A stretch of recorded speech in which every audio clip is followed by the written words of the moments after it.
Morning, everybody. Boy, can you hear me? Microphones are all good?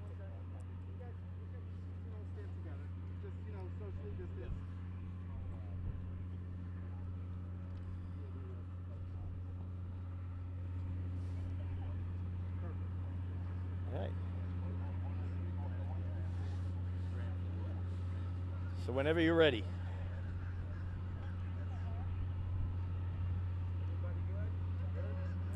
All good? Okay. Good morning, everyone. Welcome to Port Canaveral. It's a beautiful day at our beautiful Cruise Terminal 3. Behind us, we have the LNG 4000. This is the first LNG capable bunker barge specifically built for the cruise industry in the United States. This has been a 4-year project for Port Canaveral. We've worked very closely with the operator of the boat, Shell, who's a supplier of the fuel, and Carnival to get to this great day.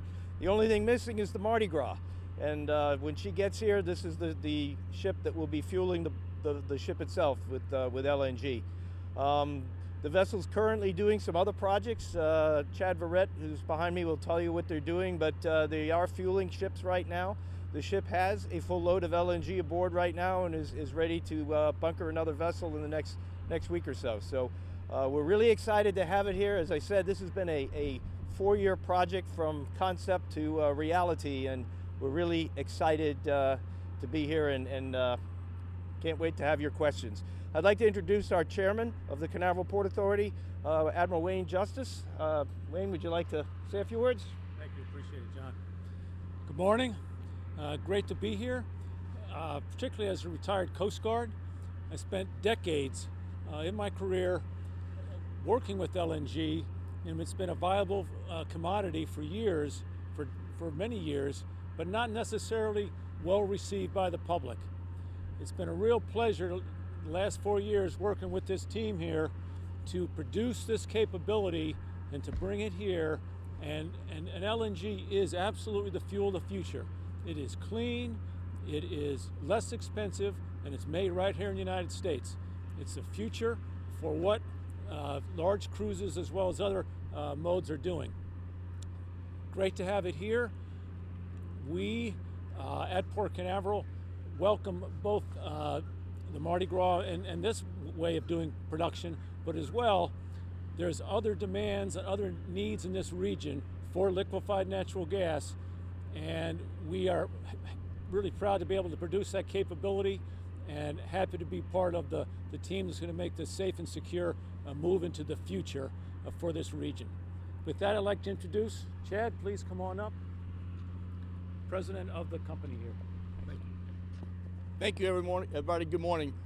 Thank you, John. Thank you, Wayne. I've really appreciated, like John said, working with the group here at Port Canaveral over the last 4 years. It's been a pleasure to have a partner, and that's how we view Port Canaveral, as a partner. This project for me started about 8 years ago, so it's a culmination of a pretty good part of my life over the last 8 years, and I'm really proud to deliver it to Port Canaveral. LNG, in my opinion, is the future fuels for marine transportation, and like Wayne said, it's a domestically sourced fuel that we have in abundance in the U.S. The vessel you see here carries 4,000 cubic meters. That's about 1 million gallons of LNG, and that'll be enough to supply 2 cruise ships a week. And so that's our intention, to be able to have enough for the Mardi Gras, but also have that extra capacity for the next vessel that's showing up. And like John and Wayne alluded, we've done an operation in Jacksonville already, and then we're planning on doing an offshore operation of a trading vessel, a tanker that'll be coming by and needing fuel. So we're trying to establish Port Canaveral as a place that not only for cruise ships to refuel, but other trading vessels that go by as well. And like I said, I really appreciate everybody here in Port Canaveral and the work that they've put into this project for us to be successful to this point. Thank y'all very much. Chad Verrett, and I'm president of LNG Transport. Spelling of that last name? It's V as in Victor, E-R-R-E-T. Thank you.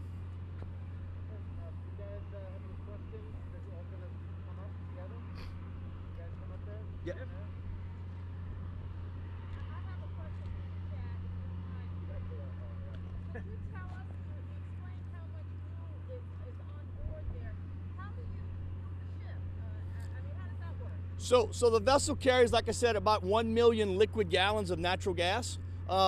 We transfer it via hose, so we use a 6-inch hose. So we'll come alongside the Mardi Gras on the opposite side while the passenger operations are going on here across the terminal. We'll connect and tie up on the opposite side and pass a hose. And so we'll do what we call simultaneous operation. So while they're loading and discharging passengers, we'll be loading fuel on the opposite side. I'd like to add to that answer. I want to make a point here. Being a Coast Guard ship guy, we don't get to see new things very often in the Coast Guard, but I got to tell you, there's a brand new ship.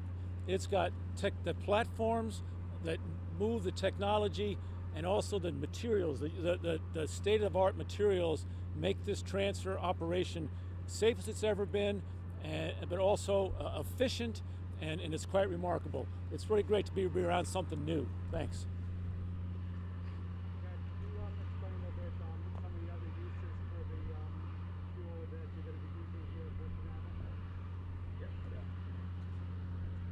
I'll jump in on that.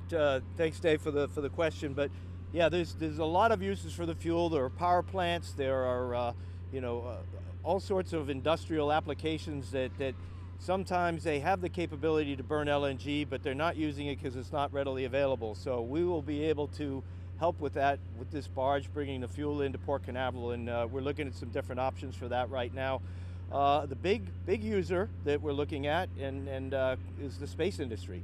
The two rocket engines that are being designed right now by both Blue Origin and SpaceX are both LNG burning rocket engines. So at some point there's going to be a significant demand here in the Space Coast for LNG, and it's going to come from not just the marine sector but also the space side.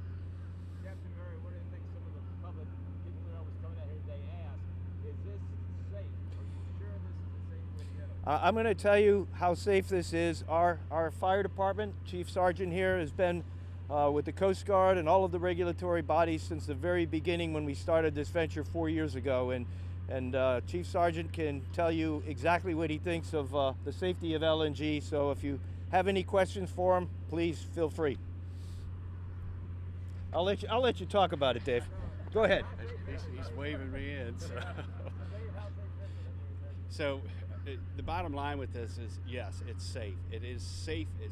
We use propane every single day. Propane is something very similar to this type of thing, except propane stays really low and this stuff dissipates very quick into the air if there is any type of a leak.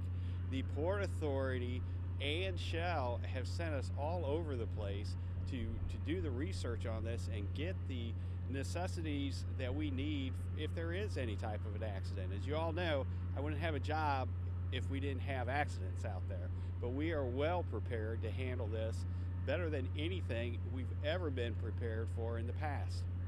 Is that what that firefighting ship is all about? Absolutely. That ship is one of only two that we know of that's equipped with dry chemical extinguishing agent, which is made specifically to put out LNG fires. Captain Murray, I want to ask you about the Mardi Gras, if you could. Where is she now, and when is she going to be here? The ship is in Barcelona right now. She's there because they have a LNG fuel source there is one of the reasons. She delivered out of the yard about a month ago, and they still have some extra work they're doing on the ship. I don't have an exact ETA on when it will be here, but we've been in regular contact with Carnival because they'd like to get it on this side as soon as they can, but they're finishing some of the yard work still before it comes. And because everything has been delayed, they've just had the ability to take their time, so they're doing it. One thing I do want to make a plug though for Chief Sergeant, he didn't mention that we have a firefighting academy here specifically for liquefied natural gas. So he's been training people, mariners and shoreside folks, fire departments, etc., and how to fight a natural gas fire should there be one. And we do that right here at Cape Canaveral at the port. And sometime maybe you want to see what they're doing over there when we have one of our exercises. Captain, how long will it take the transformation to other ships to use the same type of product? It's a great question. You know, there's probably 4 or 5 that are already delivered in Europe that are operating completely on LNG. The Mardi Gras is the first ship that will be delivered for the U.S. market. Several of the other cruise lines, Med Shipping, MSC Cruises, Carnival's got another ship coming next year. That one's earmarked for Miami at this point. So the ships are starting to enter service. Royal Caribbean has some under construction, and they'll be delivered in quite regularly over the next 7 years. So we're excited to be the first. It's always nice to get ahead of the curve, and not everybody has the same spirit of cooperation that we have here in Port Canaveral with the regulatory agencies, our partners with Shell and Carnival and Fire Department, the Sheriff's Office, Coast Guard. We all work very, very well together, and we got out in front of this, and that's why we were named the first ship, the first LNG cruise port. And our intention is to stay there and welcome more of these brand new vessels to Port Canaveral. We've got the capability, and we're excited to handle those new ships when they come out. We're ready. Captain Murray, we're talking about being the first LNG cruise port, but we have no people cruising. Not since March of last year. How anxious are you all at this point to get back to work? I don't think anybody's more anxious than those of us here at Port Canaveral. We want to get back. That's what we do. Look at this terminal. It's a brand new terminal. It's been finished since June of last year, and we haven't had a single passenger through it yet. We are ready. We are definitely ready. And of course, you know, it's all as I said yesterday at our commission meeting. We're in the hands of the Centers for Disease Control. They control the destiny of our ships, when they can come back. And it's important that you know, they get the pandemic under control, but as soon as they get to that point, which I hope is in the next 30, 60 days, they can take a look at the cruise industry and say, you know, guys, it's time for you to start getting back to work. So we're optimistic. We just want to see this trend continue to go down, more people vaccinated, and let's get everybody back working again. It's really important for not just the port, but for this entire community. We've got hotels out here that are empty right now, and it's a bad situation. We need to get our economy back and people working again. Is there an LNG storage facility here, or is the LNG only on the ship, and where does the ship get it? At this time, Dan, there is no storage facility here. We're looking at it as a possibility going forward. Right now, the fuel comes from Elba Island, Georgia. That's a large-scale liquefaction facility that manufactures or creates LNG from the gas, and they export it. It's a very, very large-scale facility. They load ships with LNG, and a lot of it goes to Asia.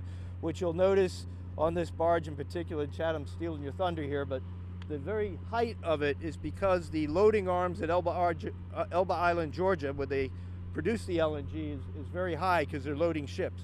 So very up at the top by the cranes is where the loading manifolds are for the LNG because of the structure at Elba Island. So this is really purpose-built for that facility. I believe some Carnival officials were in town yesterday to see the ship. Were they here? Yes, Dave.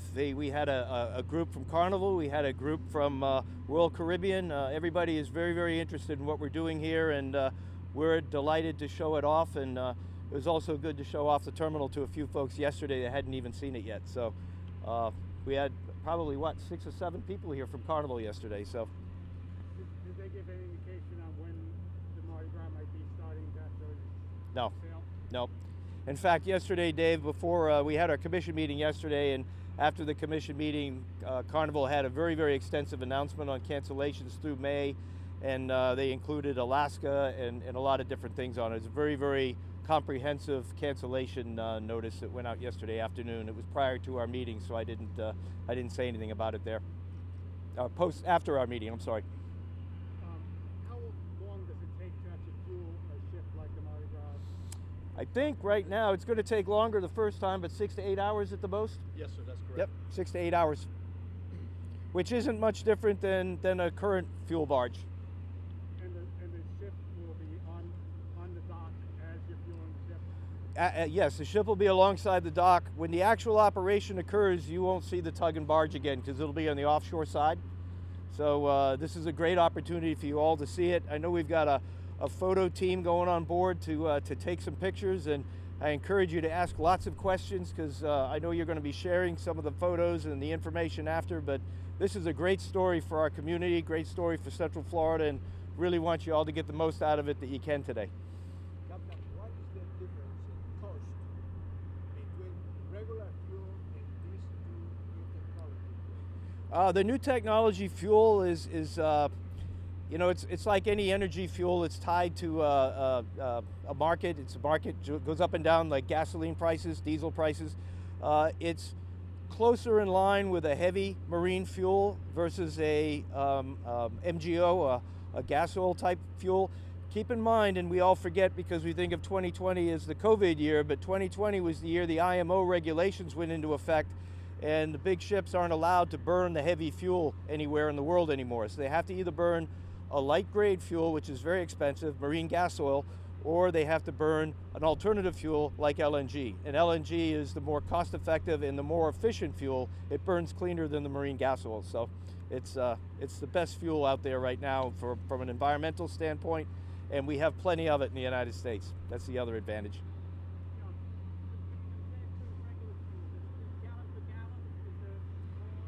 I'm going to let Chad answer that one because you're getting into the technicality stuff here. So liquefied natural gas doesn't have the same energy density that diesel fuel does. So it takes about 1.7 liquid gallons of liquefied natural gas to equal the same density as diesel fuel. So we have to carry a bit more. It's not as spatially efficient, but it's environmentally the best fuel right out there right now. And there's a lot of talk about hydrogen and ammonias as fuel, and I think those will come. But in my opinion, for the next foreseeable future, liquefied natural gas is the fuel to be looking at. And then start to use other technologies in there, like batteries and things of that sort, in conjunction to really change the emission profile of the vessel. Did you say that you're going to be fueling cargo ships here as well? Yes, sir. So there's a number of product carriers, small tankers, that are using natural gas as fuel, and they trade in and out between the U.S. Gulf of Mexico and the Bahamas, and then they carry refined products back to Europe.